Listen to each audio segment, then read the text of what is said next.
તો આપણે આજે ધાબા પર ચડી ગયા હતા, બરાબર ને? ધાબા પર ચડવાનું કારણ એક જ કે થોડી કસરત કરવાની હતી, એટલે શું રોજ વહેલા ઉઠીને કસરત કરી છે ધાબા પર.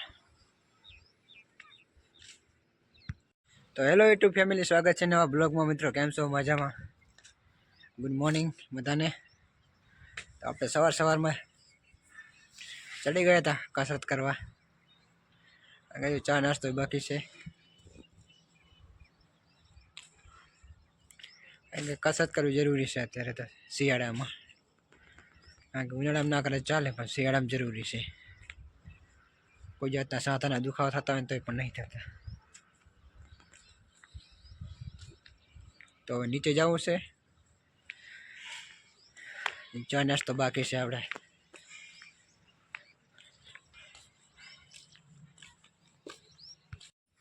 મિત્રો આપણે ફાઇનલી ચા નાસ્તો કરીને હિંચકે આવી ગયા હતા. ઠંડી છે થોડી થોડી.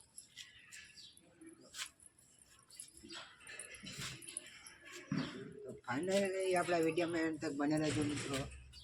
લાઈક કરજો, સબસ્ક્રાઈબ કરતા રહેજો, કોમેન્ટ કરજો.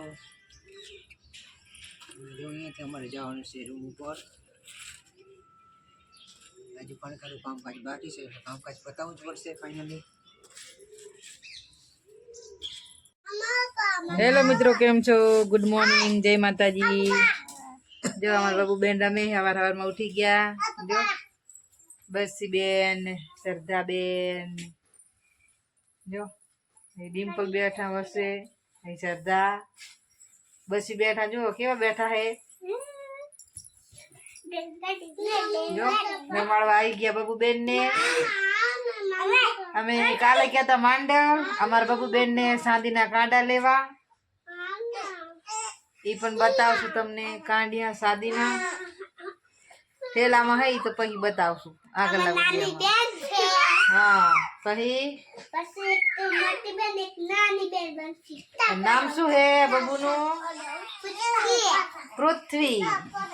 હા, અને બાબુ તો રોવે છે. સરદાબેન ને પણ ભણવા જવું ગમતું નહીં. દાખલો નખાયો હે કે મારે નથી જવું ભણવા, 10 વાગી ગયા હે. ના પાડે ભણવા જવાની કે મારે નથી જવું. જો ભૂત ની જેમ બેઠી છે.